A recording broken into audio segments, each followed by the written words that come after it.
December 13th, 2017. For the record, we're being recorded and televised by Chelmsford Telemedia. If there's anyone in the audience recording this meeting, please step forward, state your name. Okay, first item on the agenda is 254 Borica Road. Brian, Melissa Whitman, and Bingham request endorsement of MyLabs for project Sunny Acres, 254 Borica Road.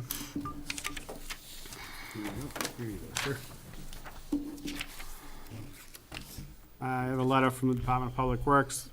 This office has reviewed the site plans by Whitman and Bingham, consisting of 9 sheets dated July 25th, 2017, revised through December 12th, 2017, 2 landscape sheets dated September 2017, and a stormwater system analysis dated July 25th, 2000, revised through December 12th, 2017. This office concerns have been met sufficiently, and the plans have been revised accordingly. We recommend endorsement of MyLabs. If you have any questions, please contact this office, Christina Papadopoulos. You have anything to add? I do not. Any board members have any questions? No. Christina, you're all set? Yes. I'll entertain a motion. Motion. Second. I have a motion by Mike to endorse the MyLabs for 254 Borica Road, second by Glenn. All those in favor? Aye. Next item on the agenda is Cushing Place, Win Stanley LLC, request endorsement of approval not required plan There you go. Here's the for stuff. property 1 Cushing Place. I don't know if we have any letters. Let me see, Doesn't while you matter. keep I think it's going. mostly just, Good evening, everyone. Katie Enright with Howard Stein Hudson. Before you is the plan that we promised the planning board during the process of the Grist Mill project, which cuts off the 2.6 acres between the Bruce Freeman Rail Trail and Beaver Brook, to be donated to the town of Chelmsford.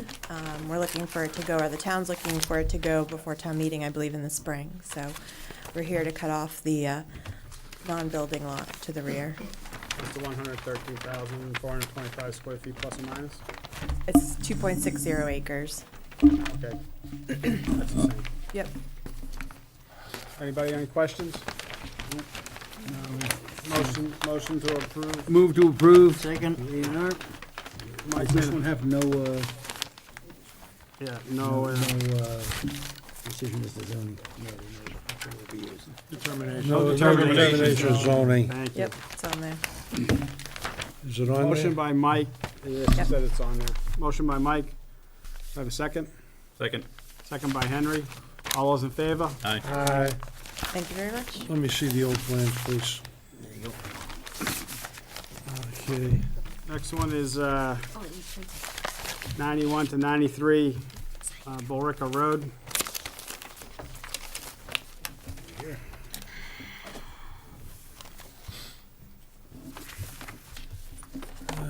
Okay.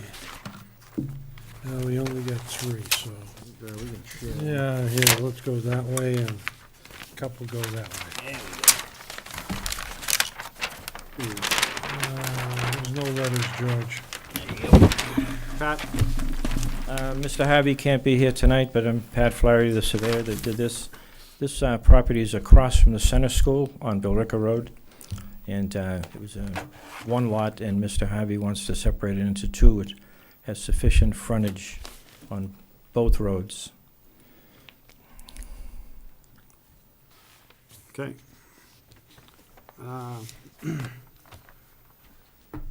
Is, I passed out a letter from Paul Haverty.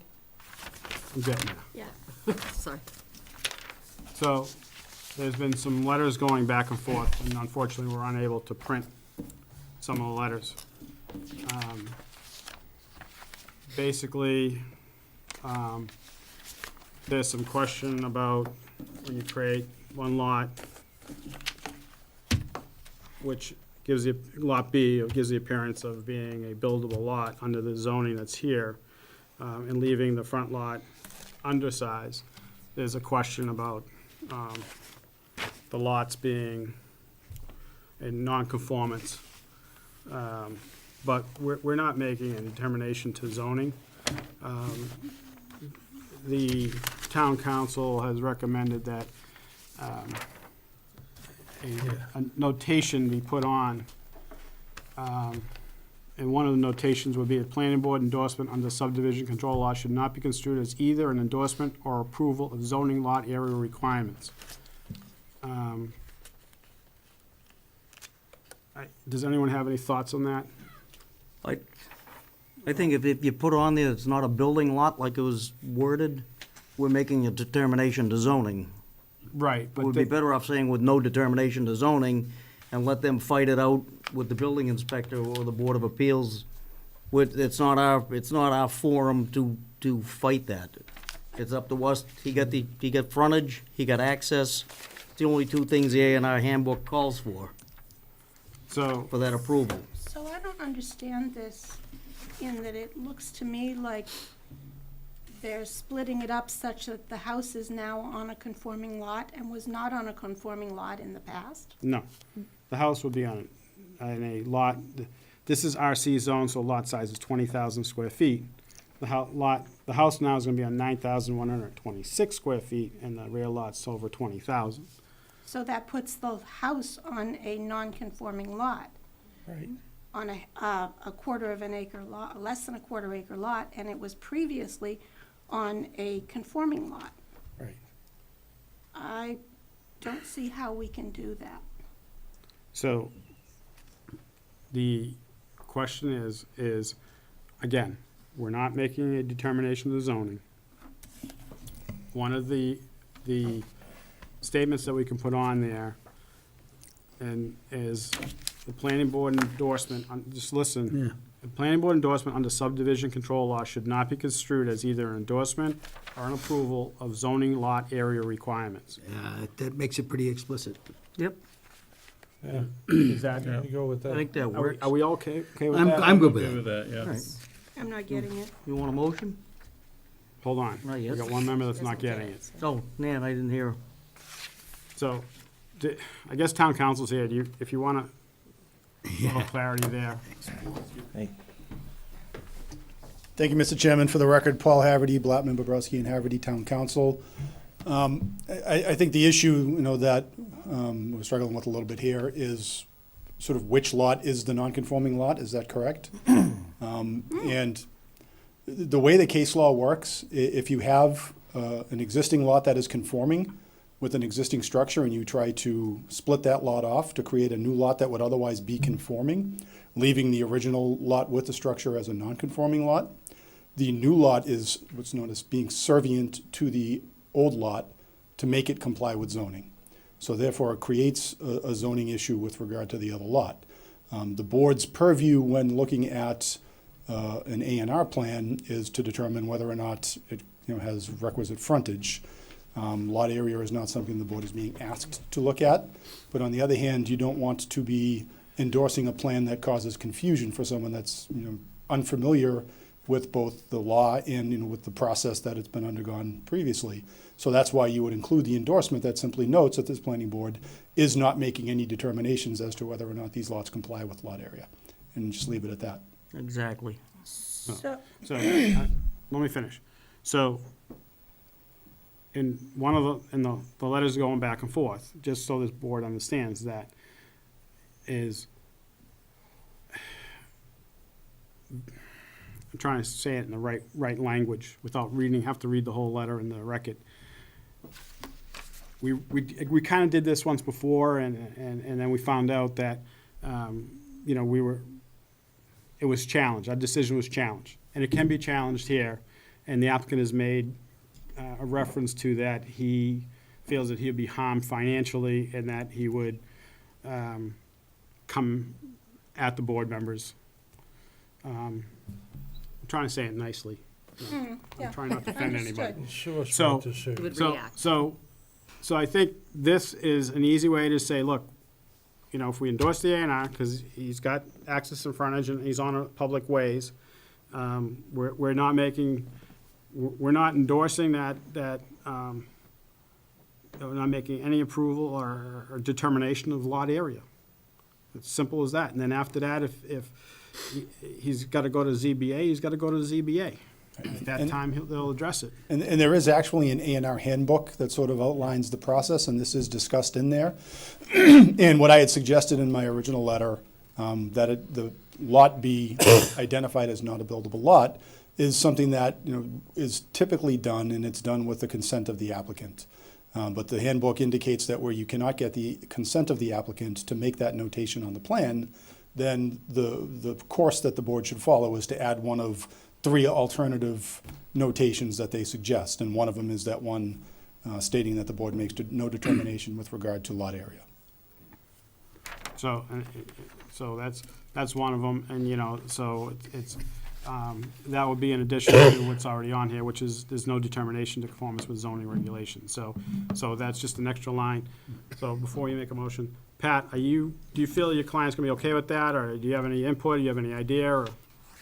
It's hard to predict.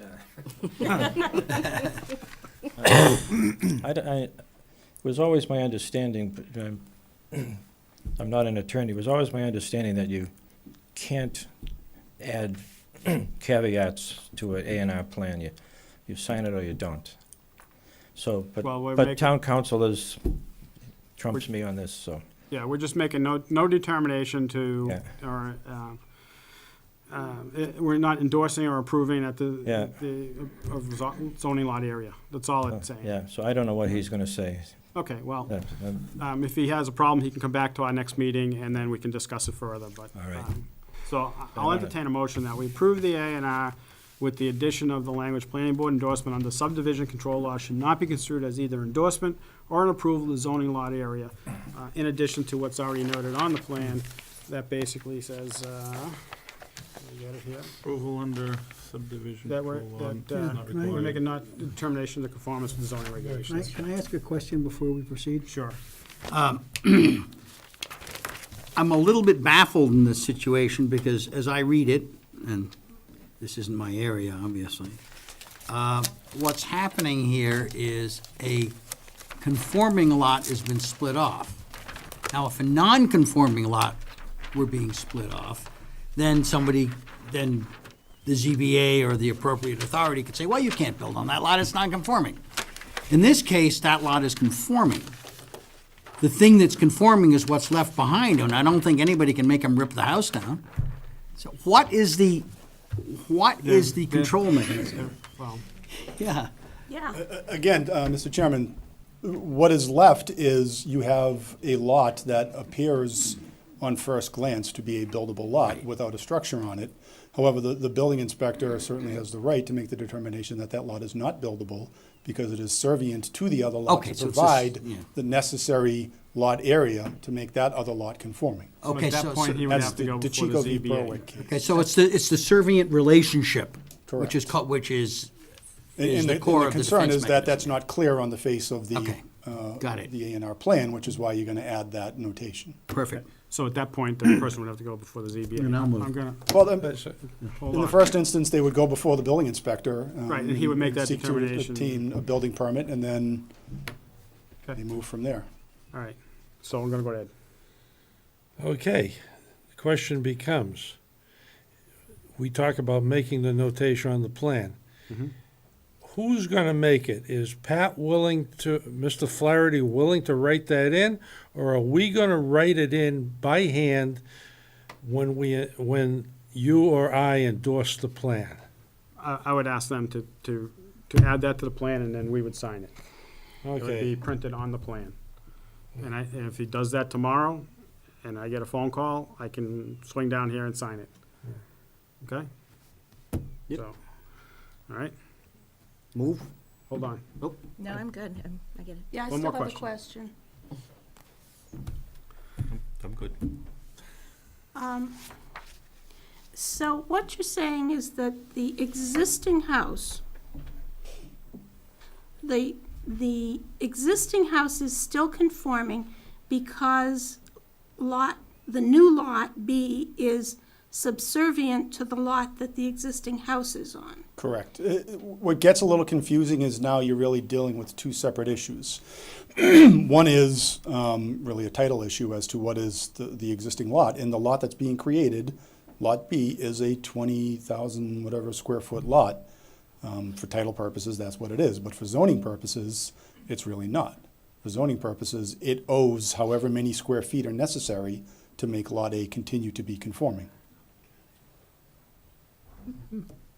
I know it gets a So little confusing. what is the mechanism that prevents Lot B from simply being sold off to a different It can be. ownership and therefore standing alone as a conforming lot and leaving Lot A behind as a now non-conforming lot? Well, and that's the concern, and that's why you include the notation, and that's why the building inspector is going to have to be cognizant of this issue if and when a building permit is filed. So it really is imperative that we put a contingency on this.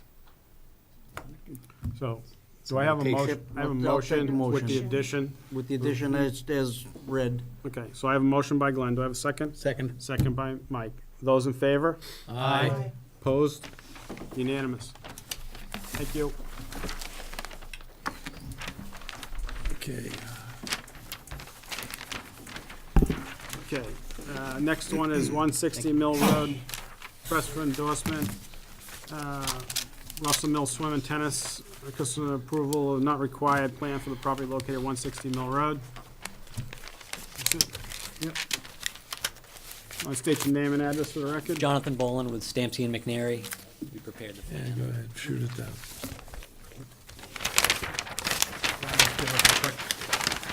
It's an A&R splitting off a lot, swim and tennis club on Mill Road. We kind of saw this before. So, Oh, okay. Okay. Any questions? Nothing. yeah, there's No. approval. Okay, I'm all set. Okay, Move to grant the approval not required? with no determination of Sure. zoning. Second? I have a motion by Mike, a second by Glenn. All those in favor? Aye. Thank you. Opposed? Unanimous? Thank you. Excuse me.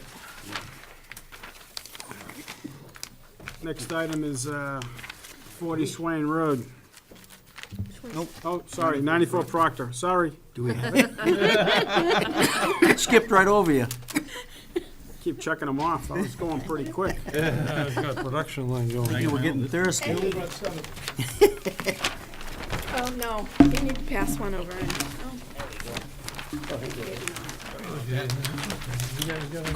Mr. Chair, for the record, my name is Brian Melissi with Whitman Bingham Associates, here representing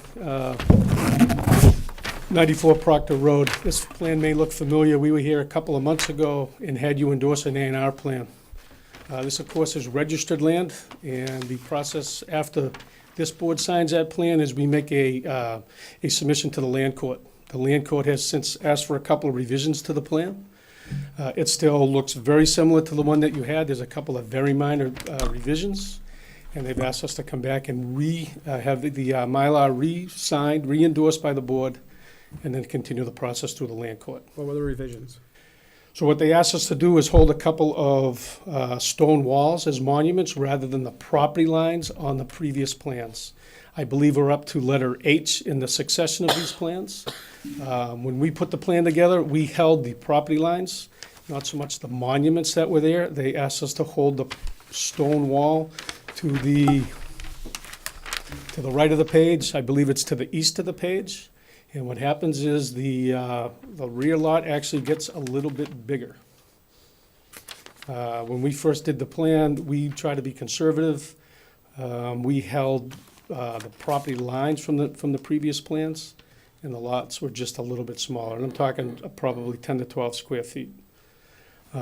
Just to refresh the memory, we had gone to the ZBA for a lot width variance on the new lot that's created. Again, that geometry still remains exactly the same, and it's really just asking the board to re-endorse the Mylar plan.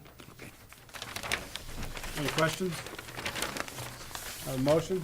Move to endorse this plan with no determination as to zoning? Second? Motion by Mike to endorse A&R 639, with no determination of zoning, second by Glenn. All those in favor? Aye. Opposed? Unanimous. Next item is 40 Swain Road.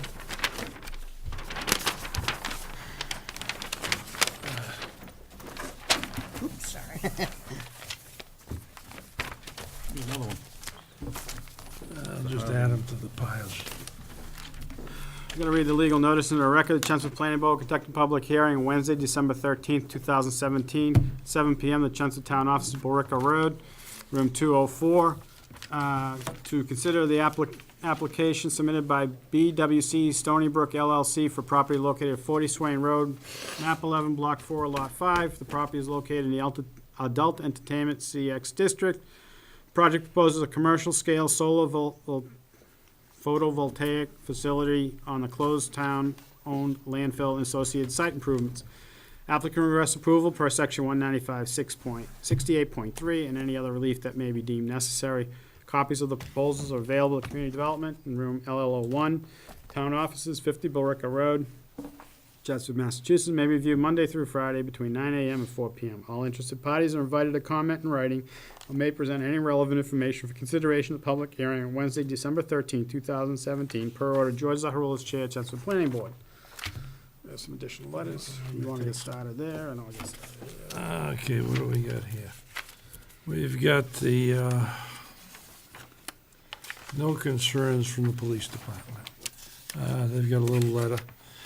Dear Chief Spinney, the Division of Special Services reviewed the attached site plans and request for approval per section 195-63.68.3 and any other relief that may be deemed necessary for 40 Swain Road, North Chelmsford, Mass, from the Town of Chelmsford Planning Board.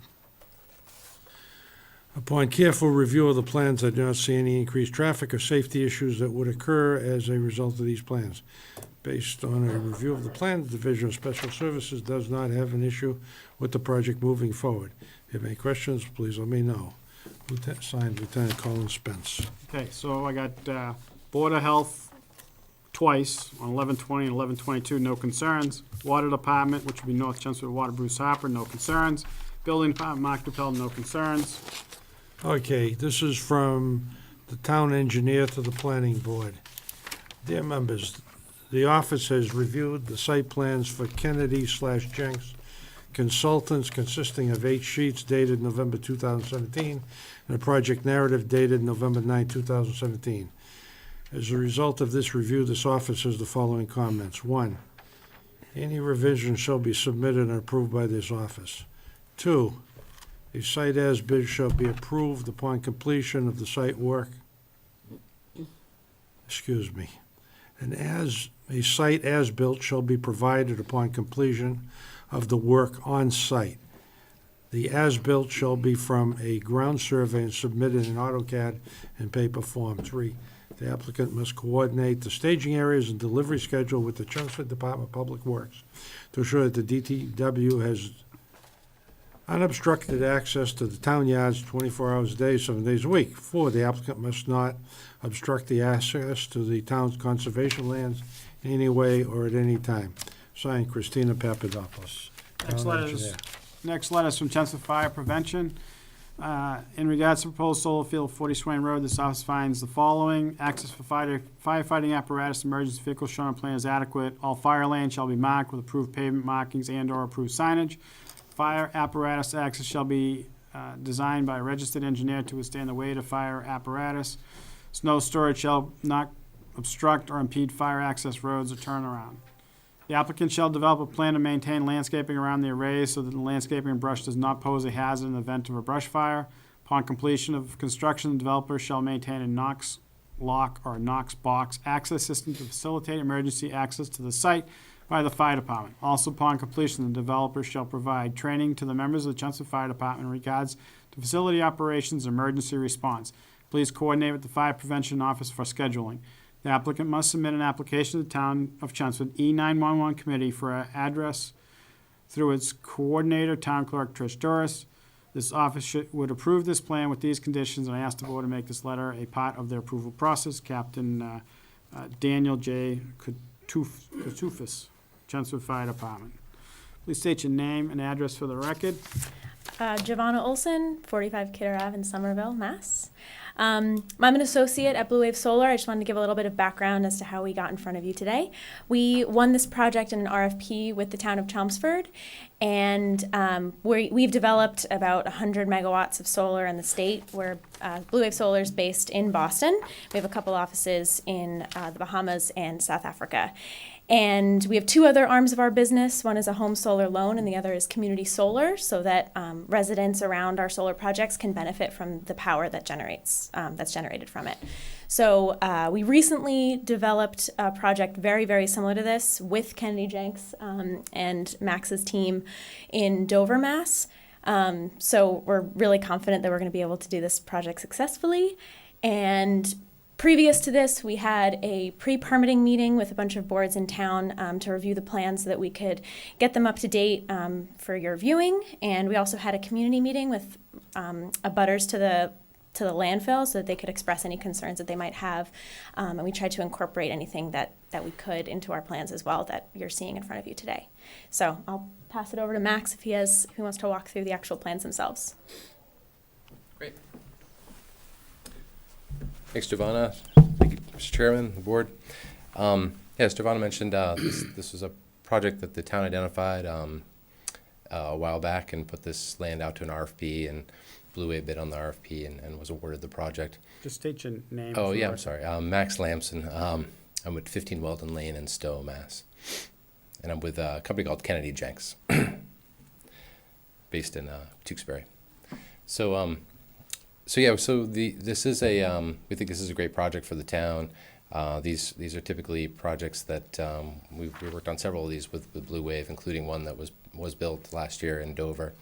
And it's basically converting a liability, a landfill, into an asset. And it's an asset because it generates clean energy, and it also can provide lease payments to the town, to the municipality. So it provides a couple benefits there. But I figured I'm here to really walk you through the site plan and kind of our design and answer any questions that you might have. It's basically constructed on about approximately a 17-acre lot that's owned by the town. The solar array itself uses kind of the center of that parcel. It's about a 6.8 acre part of the parcel where the array is aligned. Kind of see on the plan here. Yeah, just so you know, we usually have the plans electronically, and there's a problem with the electronics, so we have a couple of paper plans manned up to share. So we're gonna have to just go over what you have, and then we'll take questions from the public, so we'll end up getting continued to the next meeting. Okay, I can adjust this if that helps. So basically, the way these are built, they're typically built as a non-penetrating system. The whole point of these is to make sure that we maintain the integrity of the existing landfill capping system. So the landfill was capped back in the early 90s. The cap's operating pretty much as intended. The DEP has certified that landfill cap, and anything we build on it has to basically maintain the integrity of that landfill capping system. And so basically, the way we do that is build from the grass up with this non-penetrating system. Specifically, large concrete blocks are placed intermittently along the landfill. Then the racking system is put on the blocks, mounted on the blocks, and the modules are built on top of that racking system, the actual solar panels. That's kind of what you see here. You see the rows oriented in a east-west direction so that they can maximize sun collection from the south. And basically the other features that this project has is a new kind of gravel access road, which comes in off of the existing DPW access You road. can swing around, just bend the microphone forward. Yeah, you bet. So you've got, this is the existing access road for the DPW salt shed here, and then we've got proposing a new access road, gravel access road here, with a little bump out that was requested by the public services for fire equipment if needed. And then there's also a new fence that's proposed around the entire system, and that's a 6 to 7 foot chain link fence that's also mounted on a concrete block ballasted system, so it's not penetrating the landfill cap, and that's built entirely around the array as a security fence with a gate here at the access road. Other than that, you've just got the blocks, as I mentioned, the modules. and an equipment pad here, which is a transformer, which basically all the conduit feeds into. And then the conduit connects to some utility poles and then out to the grid. So there's some existing utility poles along this access road that it'll ultimately connect to. Can you point out distances to the abutting properties where Scotty Hollow is and the distances that are between the array and field? Do you have that? Yeah. It's a little easier to see on an aerial.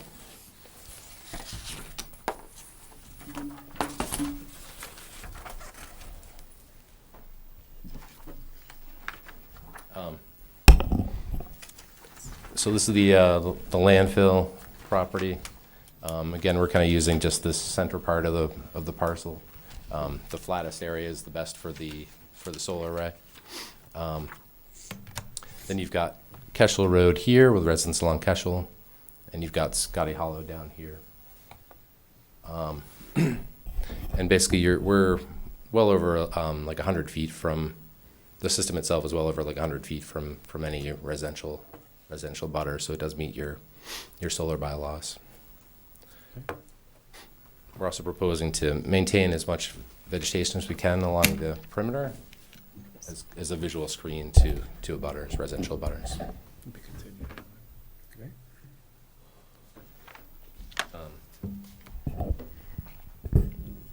I do have kind of a bulleted list from our narrative. If you want, I could kind of read through it. Just kind of how it meets your solar voltaic facility bylaw. So it does abut a residential zone, but the parcel is greater than 3 acres, so it meets your bylaw. The site includes a minimum 10-foot wide visual buffer of existing vegetation. There are no structures or buildings located within 25 feet of the residential property line. I mentioned the fence already. Security fence. The gravel access road I mentioned already with the equipment laydown pad. There's also no lighting proposed at the facility, so the impacts are pretty minimal. There's signage that's limited just to security and emergency services. Utility connections will be above ground because it's a landfill. We don't want to penetrate the cap. So you'll see above ground running conduit. And then yeah, some selective tree clearing. You can kind of see on this aerial, there's some trees that are kind of growing on the landfill cap. Those will have to be removed, and actually should be removed to maintain the integrity of the landfill cap. You don't actually want trees growing through the cap. So those are the main bullets. But happy to answer any questions. Yep. So we'll start, Mike. No, I don't. Looks pretty straightforward to me. Henry. Good. Nan. Yeah, I had a question about the landfill venting. Is there any maintenance involved in that? And if so, what's your plan for that? Sure. One thing I should have mentioned, there's a concurrent application that's into the Mass DEP. The DEP is very protective of their landfills. They want them to operate efficiently and as designed, as they were closed, including the monitoring system and venting systems. And so they look very closely at those issues. And they have certain parameters that they've designed or they've promulgated to make sure that those things operate as intended. So specifically related to the vents, what you'll see is we have setbacks of the equipment from the venting, from the passive vents on the landfill. So these little gaps you see are actually where there are existing landfill vents. And those operate passively. They're not. They're basically just PVC pipe that go down into the landfill and vent landfill gases. I don't think there's a lot of methane being emitted from this landfill at this point. It was closed, almost 30 years ago, and the methane tends to dry out after a while. But there will be setbacks to accommodate those vents and make sure that they operate and can be monitored as necessary. Do they have a requirement to keep them mowed or in some way Yep. cleared? Yep. So How do you provide maintenance? Yeah, so that will be a requirement for the DEP. Currently, there's a requirement to maintain the vegetation on the landfill, and that will kind of remain in place after this project is built. That's part of the reason that these are built, typically in rows with spacing in between them. So the spacing in between these rows serves two purposes. One, you don't want one row to shade the row behind it, but it also provides enough room in between to get equipment between those rows to maintain vegetation. So they'll actually be mechanically mowed in between those rows and around the vents. Okay. That's all I have. Monica? No, this looks very clear. Glenn? I'm good. Ed? Just a quick one. You said the fence, you were gonna put it on concrete blocks.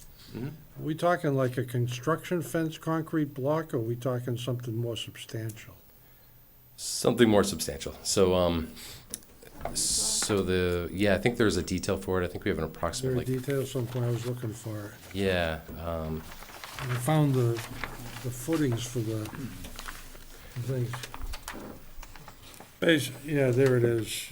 Yeah, concrete pier, yeah. A little more substantial.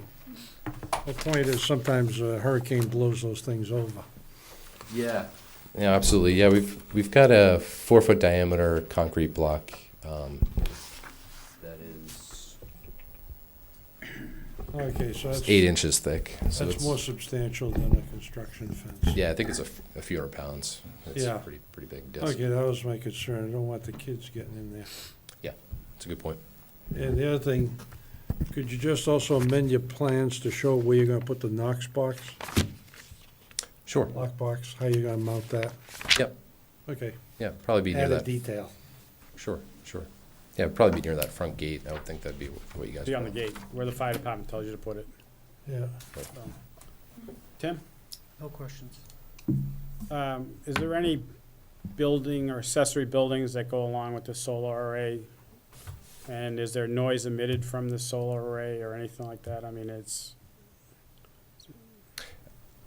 So no, the only equipment there is a transformer, and where would that be located? we have that proposed right here near the front entrance inside the fence, and it's not unlike a transformer you'd see outside this building. Pretty quiet. They make maybe a slight humming noise, nothing you'd hear off the property at all. And it actually only makes noise when the system is energized, which is only when the sun's shining. So, between 9 and 4 or something, you might have a slight hum to it. Nighttime, it's not going to make any noise. Since it's a public hearing, I open this up to the public.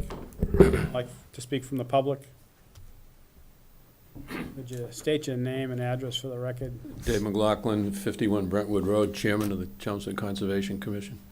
My questions and comments pertain to the commission as an abutter, not any questions or comments under the Wetland Protection Act, because we will have a hearing with them later on in the week. The question particularly is, where is the fencing in relationship to the walkway that goes from the driveway to the salt shed into Oak Hill? Sure. If you want to. You can turn that a little bit. You can turn that so they can see, the audience can see. Show it. Well,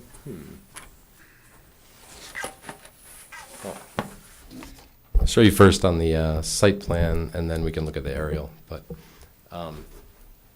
basically, this is the existing access road that goes to the conservation land, and the fence is going to be not obstructing that access road at all. What's the distance from the pathway? So this is kind of that reclaimed asphalt road. Can you speak, Yeah. Dave, can you speak up with your question so we can hear it? The question pertains that what's the distance of the fence to the pathway that goes to Oak Hill? Where's the pathway? It looks like in some areas it's pretty much adjacent to it, but won't be impeding the pathway. What's the scale on this?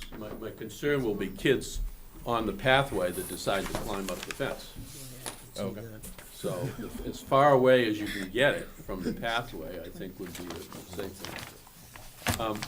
How about on the stream side of the property? Is the fencing on the solar array side of the stream or on the other side of the stream?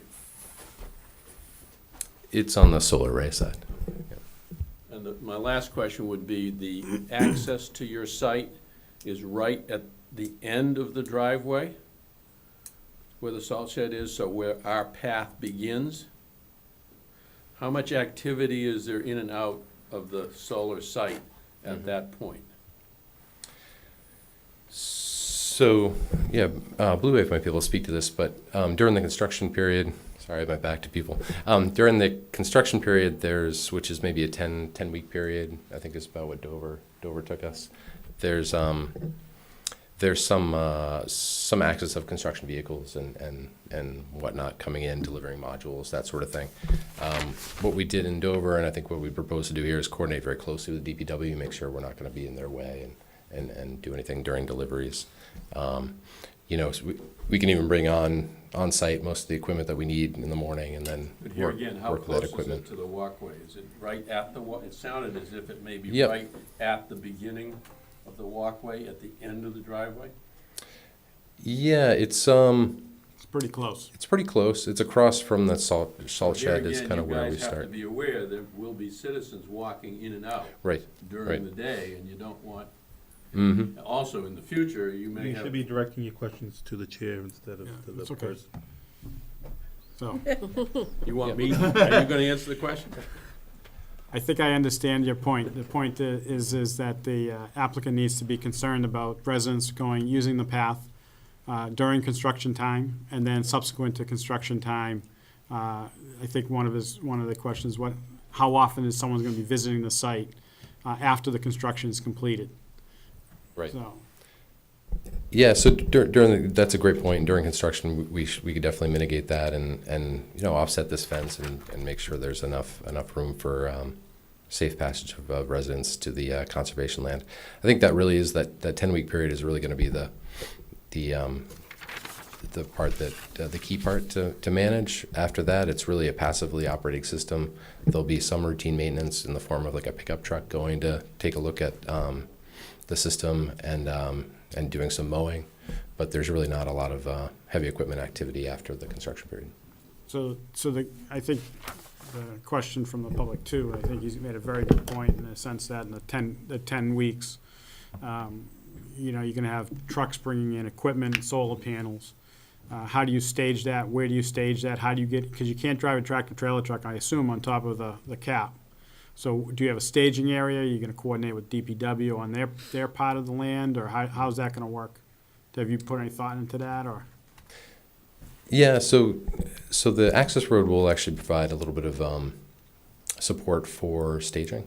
So the first thing we typically do is build in that gravel access road, and then equipment and blocks and stuff can be staged along that road. Even heavy vehicles can access that road. It will typically support for a short period of time support those heavy vehicles during deliveries. So and then you do have the rest of the landfill where you can support some of the you can stage equipment as well. So if needed, we could certainly talk to DPW if they've got extra land here. It might make life a little bit easier, but our Dover site was a very, very compact site. It didn't even have this much room, and we were able to kind of manage on-site kind of staging and on-time delivery and temporary storage during construction. What time of year do you Just say, construct this? when do you plan on doing this? Yeah, I'll defer to you guys. So after the winter season? Yes. So yes. we can probably work something out with DPW, and there's some area up there that you might be able to stage some things, so you don't block the access to the path and that type of thing. To his other point, I noticed that the fence is right adjacent, on a small portion, right adjacent to the walkway. I'd like you to take a look at that for our next meeting and see if there's something you can do to maybe put a little room, maybe make it less inviting for some kid to hop the fence and take a run through the field. Right. So, Yeah, that makes sense. okay. Yeah, It will be posted, Yeah, you no, know, danger, yeah, high yeah, voltage yeah. and everything else, but yeah, Yeah, for yeah. a kid, it Kids read. discourage it, yep. I got that. You could put no trespassing on every foot, and they'd read it and say, you know what, I'm going. Looks like fun, looks like fun, yeah. Yeah, the question I had is there a need for a crosswalk designation at the entry to this? I don't think so. I mean, I'm just wondering whether there should be some sort of a sign of pedestrian, you know, caution pedestrians or something. After it's built, I can't imagine. It's not they're gonna be, yeah, I mean, the I- traffic's gonna be so low once it's built that, Yeah, so, I think we're okay. One more question, Dave? Mr. Chairman. Additional questions? Mr. Chairman, how does the power, or where does the power get from the solar array farm to the distribution center? Does it go down the driveway, middle of the driveway, left or right? Because our walkway goes halfway down the driveway, not all the way, but halfway down. So, so there are existing poles that are, that go all the way basically to the DPW yard. And typically we work with the utility to locate the additional poles, but there will be 4 or 5 additional poles that we've shown on the plan that would go So it's above ground? above ground. Yep. Okay. Glenn? Just for curiosity, you can't drive on the landfill. How do you gonna set the blocks way up in this back corner here? Yeah, so this is another thing that the DEP will require as part of their conditions, but we only use low ground pressure equipment. Okay, so you can drive with some equipment on it? Right. Okay. Right. So large track Say, it's gonna equipment. take one massive crane to get to that big Yep. Yep. All right. Yeah, it's typically lower than 7 PSIs. It's considered low ground pressure equipment. Anyone else from the public?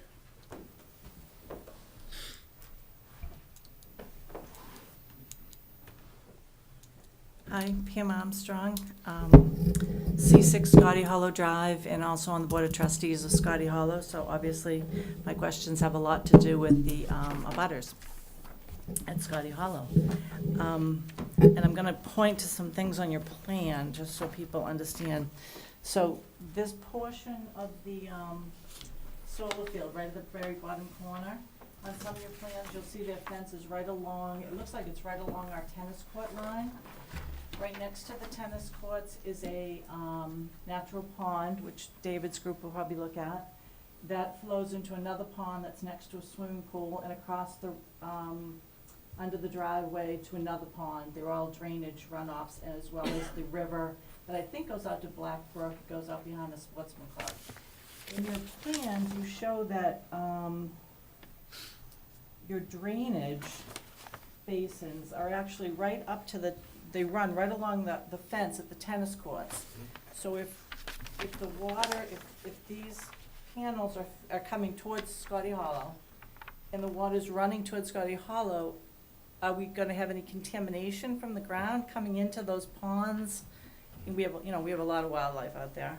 And are we gonna be flooding the tennis courts? Are we gonna have, you know, the ponds overflowing into the swimming pool? I'm concerned about that drainage line that you have there. Sure. George. Yeah. I can So I guess you talk about a little bit about your drainage system and how it works, and if you want to turn it this way, if you have to point it Absolutely. so we can see it a little bit.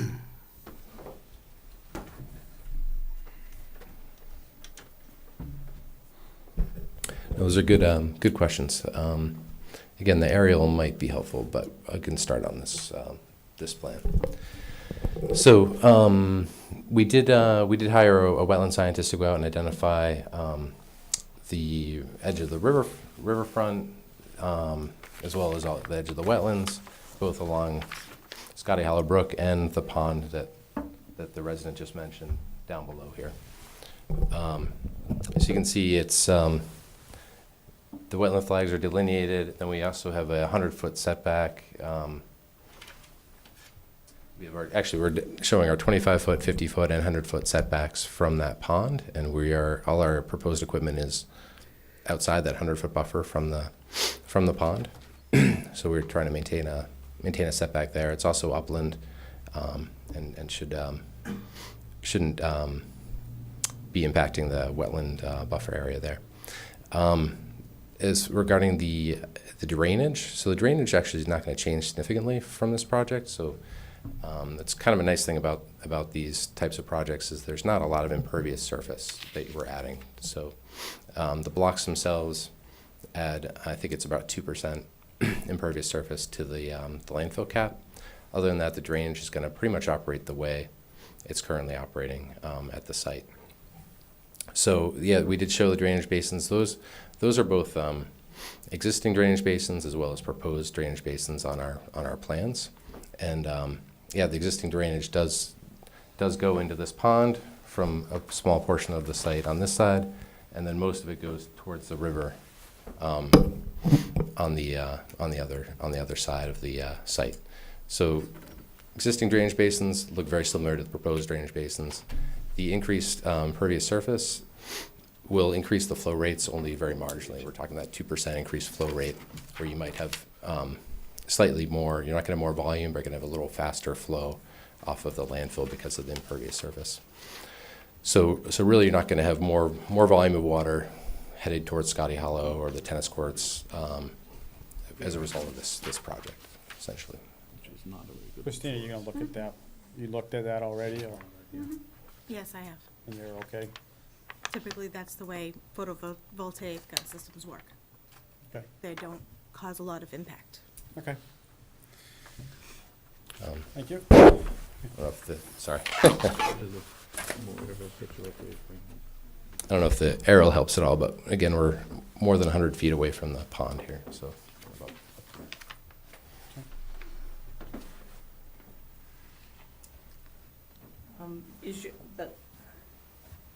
Is it true that the fence runs right along against the tennis court fence? Is your fence gonna run right here? Along this backside? No, I think there's. That's what it looks like in all your plans.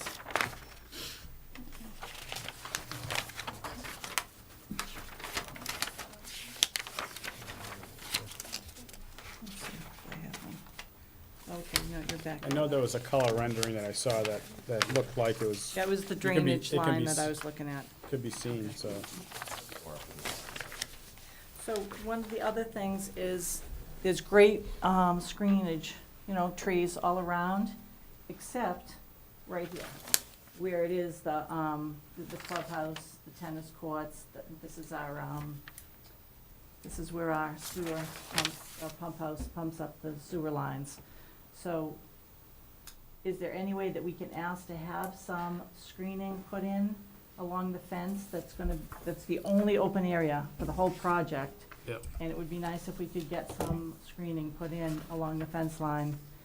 So in one of your submissions, I believe I saw that if you stand on the tennis courts, you can see the fence and the solar panels. Yeah. Barely. That's it. And can you look at that for next meeting, if there's a way you can put some screening, whether it's within the fence itself or if it's Yeah, that's fine. somewhere closer to the property line without violating the cap?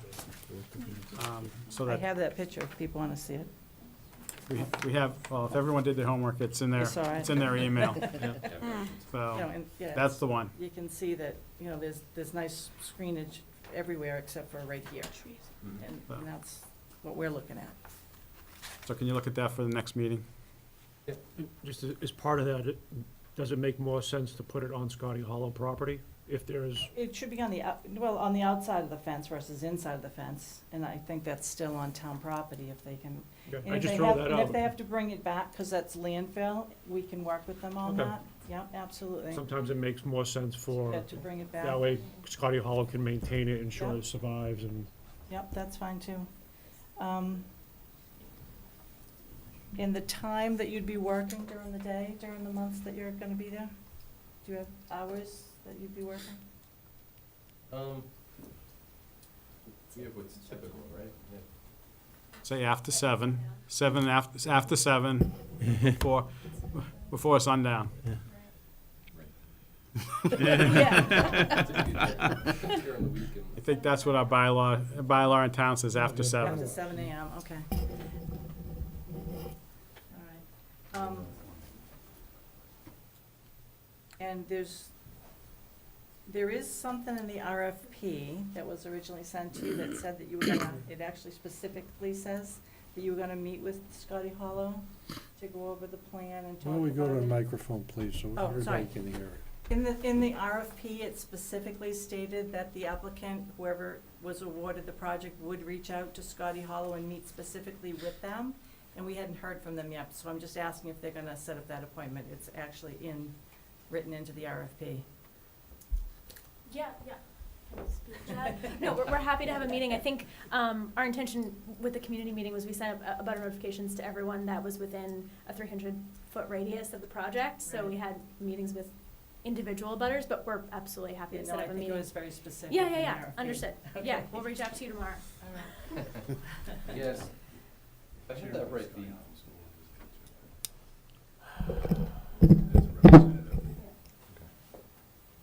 And I so think the my- freedom for the butter didn't capture all the stuff. Correct. Okay. And the only other question I have is I know that with solar panels on roofs of houses, that they have actually started fires on roofs of houses. Is there any, have you ever had the experience, or is there any chance with the dry grass underneath that there would be fires that might randomly start in the fields?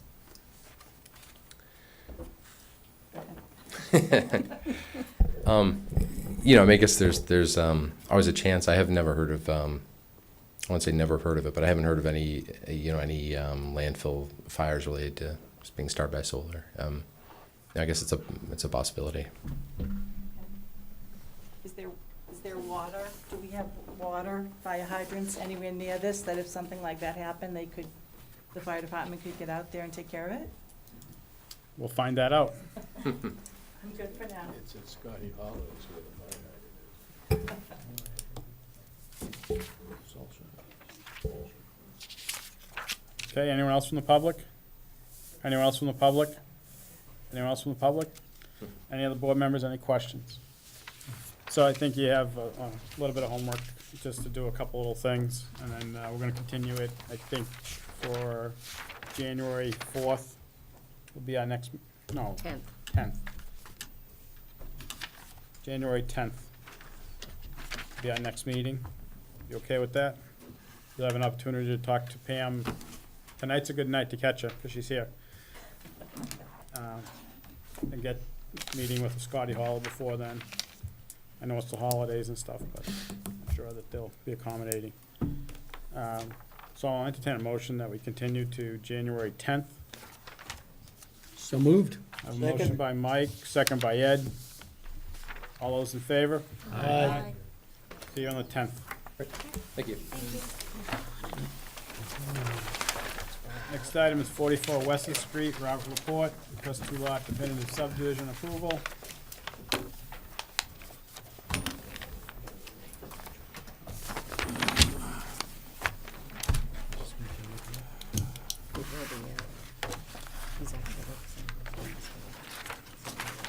I think Pat has a paper Okay. plan we can put up. So before we go too far, I got a question for you. Yes, Were the abutters notified of this meeting? they were, is what I'm told. They were notified by mail administratively as you requested. I didn't notify him.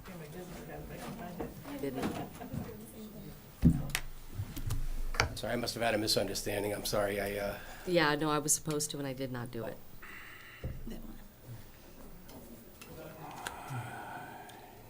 Well, we were continued at a public hearing. You were continuing a public hearing. I You do can remember present your tonight. request asking for. And I made that request because I wasn't going to accept it unless I wasn't going to accept your ask for continuance Okay.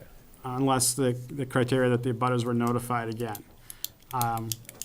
My feeling is I'll allow you to go forward tonight, but I don't want to take a vote tonight. I want the abutters to be notified. Well, they were notified of the hearing at the ZBA, and nobody showed up. So, I mean, we've had two ZBA hearings. Everyone's been notified. The planning board, everyone was notified. Conservation Commission, everyone was notified. We've been before you several times. Did you guys sent your notifications in? this has been continued, it only Oh, gets that- noticed oh, once. all right. So, Yeah. George put that stipulation in, but every time that you've sent them back to the ZBA, those same abutters have been notified, so they've been notified 3 to 4 times on this. And And I they don't know slowly what, don't show up. I don't know what transpired at the ZBA meetings. okay? Whether they showed up and complained or not complained or expected to come back here. Well, I can represent that I was at the ZBA hearings and there was no opposition. Both times the ZBA voted unanimously to grant the relief requested. I was there as well. I think we just let them go ahead with it then. Okay, okay. Okay, I'm with George on this, so I wouldn't take a vote. so, I mean, I specifically asked for something when it was continued because it was several months that went by. So, No, you absolutely did, and and you agreed to it? I didn't, I agreed to it. This board agreed to it? I didn't independently corroborate that it was I done. understand, I understand, and then we were supposed to do it, and it wasn't done. Okay, Well, in any event, having said that, this is, again, is the 44 Westford Street parcel owned by the Laporte family. As you recall, it's a large 2.5 acre parcel on which there is a single-family home. It's been the Laporte homestead for some 70 years. The proposal was to create a second lot of about 40,850 square feet, and it's wrapped around by the original lot where the existing house will maintain, which is some 65,000 square feet. We'd maintain the existing driveway and would provide access from Westford Street to both of the lots. As I said earlier, this was approved by the Conservation Commission unanimously when it went before them. It was designed to comply with all zoning and dimensional requirements on both lots. When it was presented to the planning board, I do know a question was raised on frontage for Lot 1, because Lot 1 was getting its access over a portion of Lot 2 via an easement. Town council opined that we needed a variance. We went before the ZBA on August 3rd, and they granted the variance unanimously on frontage. And they found in their decision that the project would have a positive impact on the neighborhood. It was not detrimental to the neighborhood, and it was consistent with the intent of zoning in an RB district, which is where we are. When we came back to report that decision on the frontage, you had asked if there could be a complete review of all zoning issues concerning both lots. And that, in fact, was done. Town council, new town council who took over for old town council, looked at it and determined or opined that there was an issue of lot width. And that was something that we missed, our engineer missed, the town missed, but the second town council reviewed it, found it. We went back to ZBA, and that was the time we were last before you. We went back to the ZBA, and once again, they voted unanimously to grant a variance for the issue of lot width. And they also found in that decision as well, it would have a positive impact on the neighborhood, it was not detrimental to the neighborhood, and it was consistent with the intent of zoning in an RB district. So the one other issue that we discussed last time before we continued till tonight was National Grid. I know that came up. We conferred with National Grid, and their reply was they don't do a site visit unless and until you actually have a building permit pulled. So we did exchange emails and communicate with them, and their representation to us was that they have no problem providing service to the proposed house on the existing poles. They did qualify that and say if the pole needed to be repaired, that would be something that the developer we would have to do. And that could certainly be put as part of the conditions, if, you know, when you ultimately vote on this, that the, I know there's some standard language Evan had mentioned about service for electric. But at this point, as I said, it's been before the ZBA twice, it's been approved, Concom's approved it, the letters are all in. We would ask for a vote to endorse the plan. Monica, you got any questions? I know the other boards have issued their variances, but this... Sorry, I'm just shaking my head at this. I'll pass on. Glenn? I think I'm fine with it. Ed? I don't have any questions. Mike? No, I think we beat it to death. Henry? Got no questions for it. Dan? No questions. Anyone from the public wish to speak?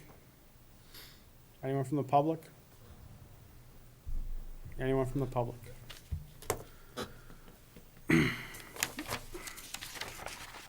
So, at this point, we can either close the public hearing and continue it.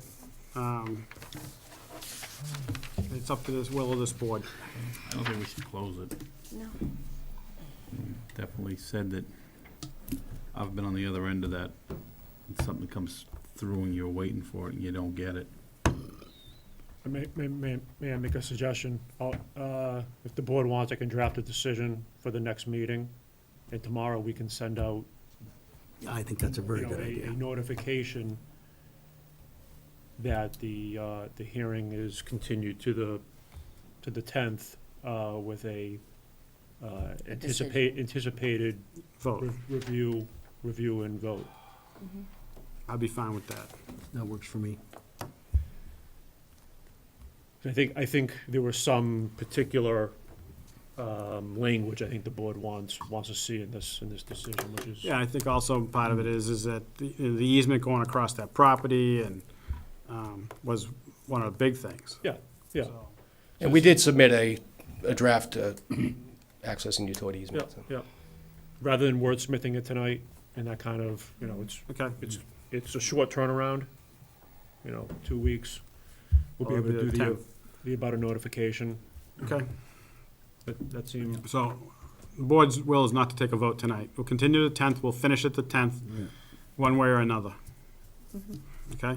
Thank you. And I apologize, I apologize. I'm sorry. I wasn't don't know aware what- that it hadn't gone out. You know, and, whether it's you or, I- or It's a both of us. combination of things. I accept responsibility for But- that. So I'll take a motion to continue. Move to continue January to the 10th. 10th. I'll second it. Motion by Mike, second by Glenn. All those in favor? Aye. Opposed? Unanimous, thank you. Bulgarian Terrace, that was continued to January 4th, right? 10th. Yeah, why is this 4th all of a sudden? It says 4th. Bulgarian actually was continued to tonight, and there is a letter in there. They did not finish their plans and go over it with the cousins, so they are asking for a continuance. Love to be at that. Right? To You're the 10th, representing yeah, that was my too. understanding, the 10th. I did see there was another hearing on for the 4th or Yeah, something. I didn't know if that's that my was a mistake typo. in mixing Okay. up the boards. That's CBA.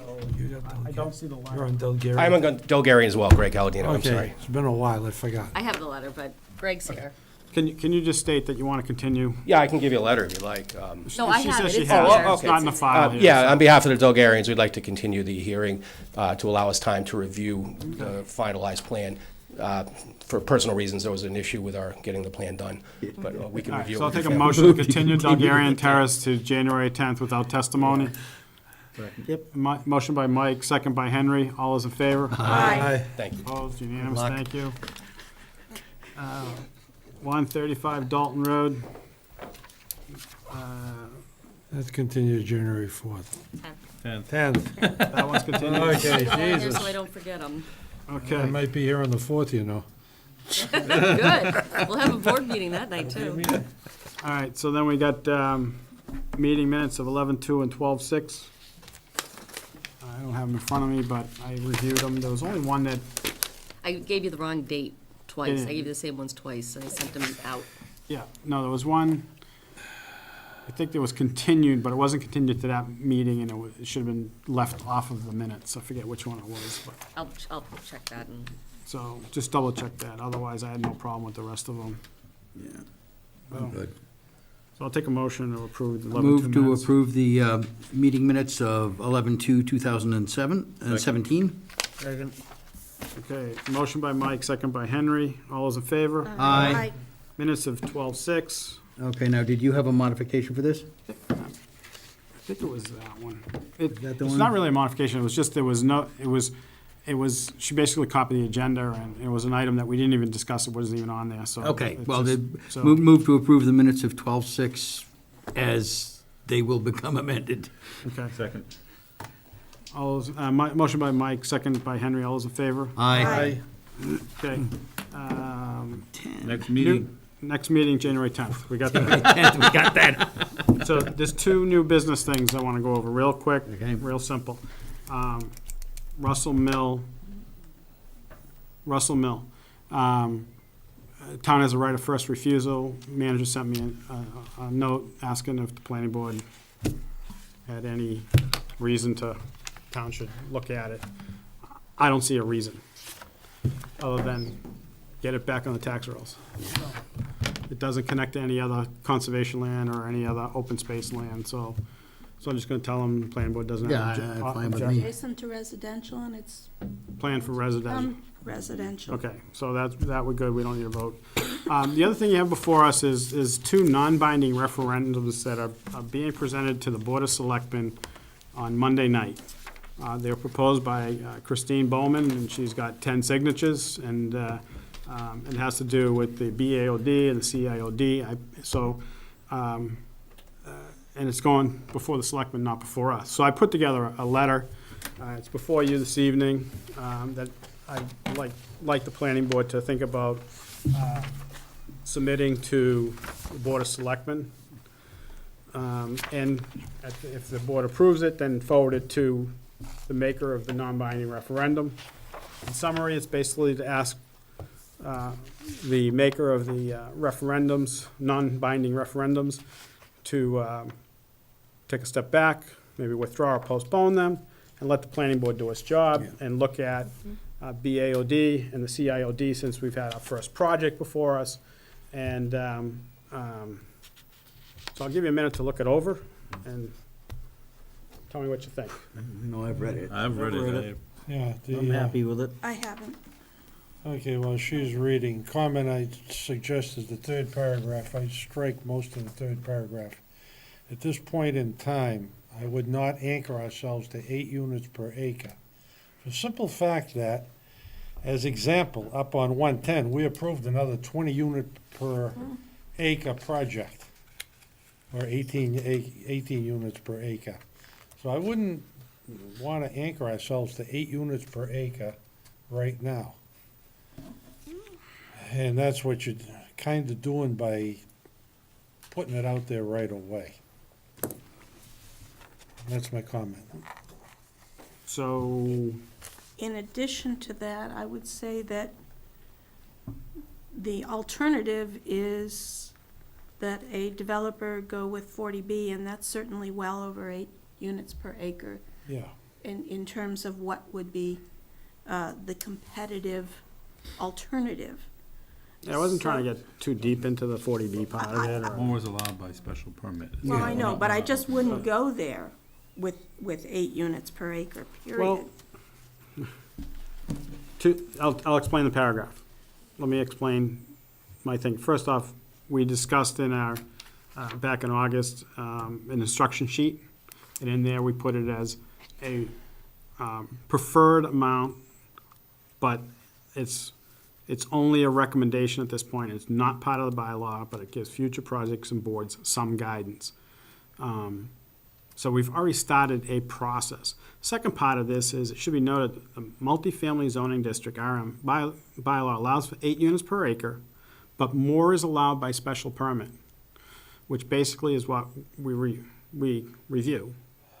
So, I mean, if you want to strike the paragraph, that's fine with me. I just wanted to point out that maybe we just leave in that the planning board has started in a work session, that we put together an instruction sheet and leave it at that. That's Yeah. fine. Yeah, please do. I like that. But Yeah, I'm good with that.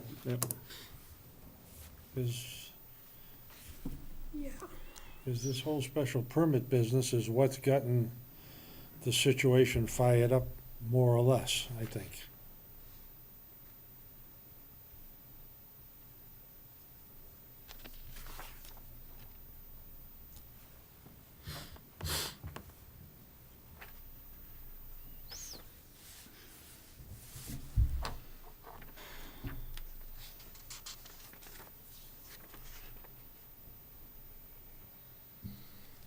The other thing also, if you're planning to send this off to the selectmen, I would also recommend that the applicant follow normal procedures. In other words, if it's whatever it is, 60 or 80 signatures required, that they get the 60 or 80 signatures. they have.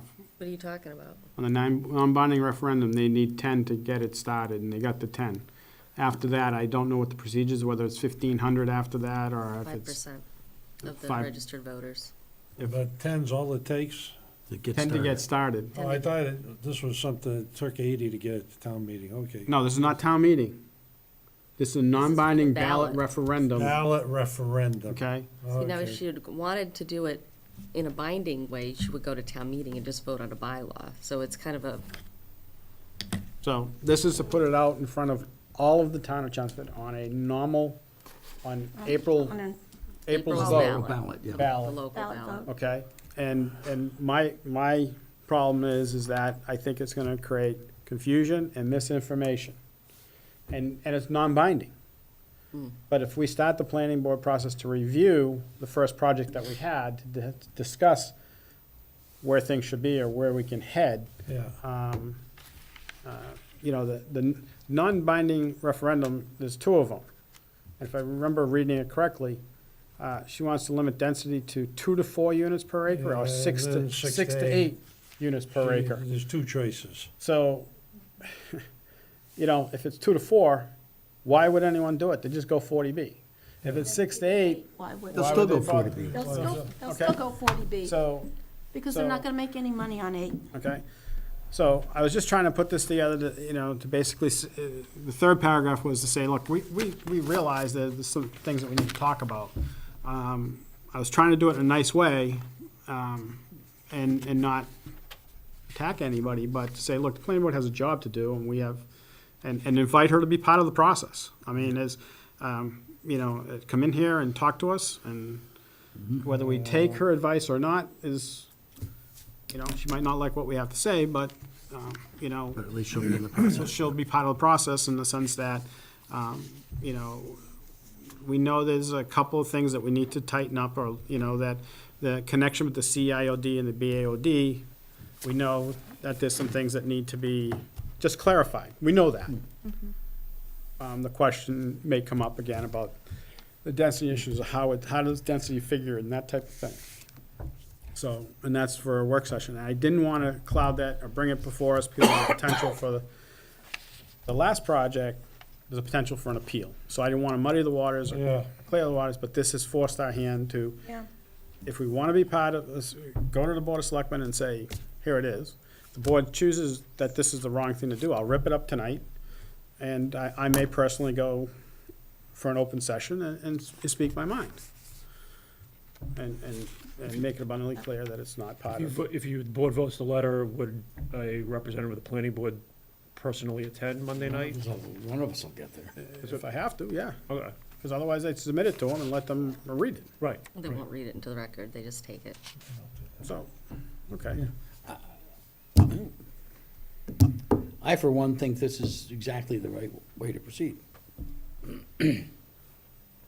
Basically, we've made it abundantly clear when we've had our meetings too, that in the bylaw itself, there's room to work inside of what we have. We just have to take it. I think the letter's more procedural, Yeah. Yeah. right?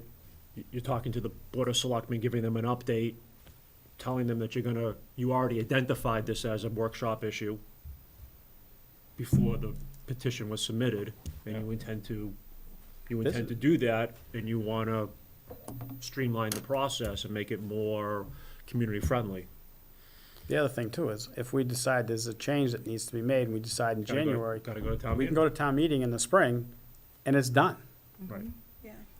so, Better to work together than, Yeah.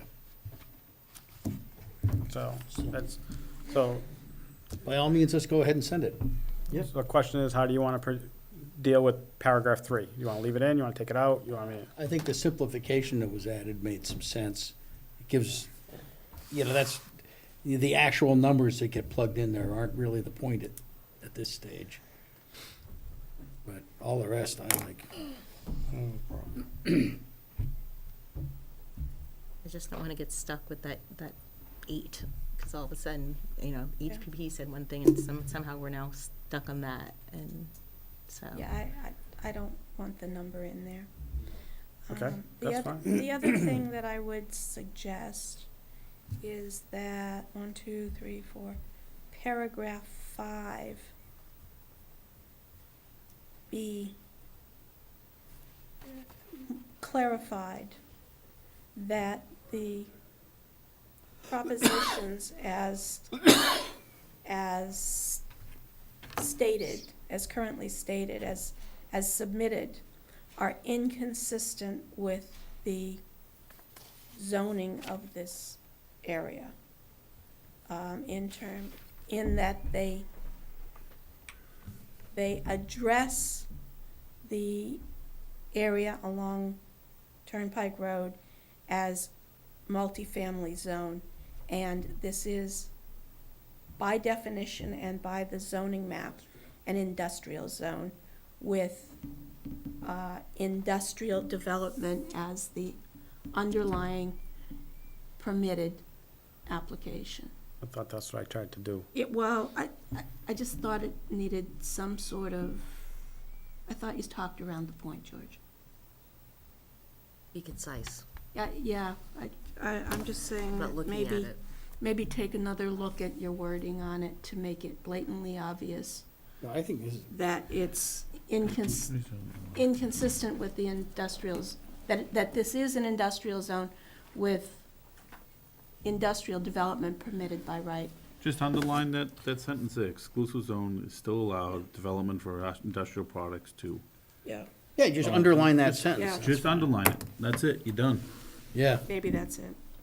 Just Nice. underline it. The sentence, the exclusion zone still allows for development of industrial projects that have to follow the existing zoning rules for IA district. Underline, that's Or it. bold, Or bolded. or italics, Or whatever. or bold and italics. But they're also there by right. I think Whatever. that's a- And that they're by right. They're by right. Yeah. Just, that somebody, so that when somebody's scanning over it, they, It's only the 7 of you who understand what the letters. Probably. It's probably That's why people true. need to come to your meetings to So I understand. think by right might be just a little. Everyone says, what the hell did they mean? They'll be saying by left or by right. It can be complicated. Okay. So I'll just underline and, I'll bold and underline that particular sentence. yeah, that makes it simple. All right, let's just do it. All right, so I'll redo it, I'll resend it, I'll send it to Evan tomorrow for him to email it out if the computers are working. You looking for a motion for the So, record? so I suppose the motion of record is to, present this letter to, Board of Selectmen It's amended. as amended. I Okay, move so that we I'm- present that letter. I'm sorry. Second it. Motion by Mike, second by Glenn, all those in favor? Aye. Opposed? All right, and George is taking the short straw and going to the selectmen meetings?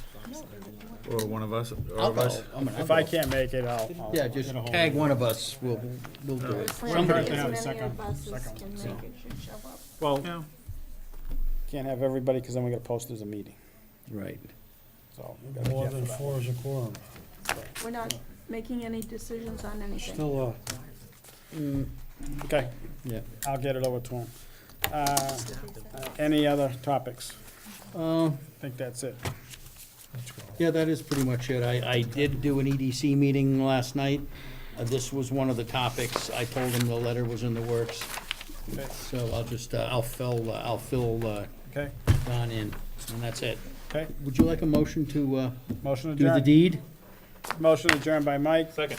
Second by Henry. All those in favor? Aye. Thank you. Tim?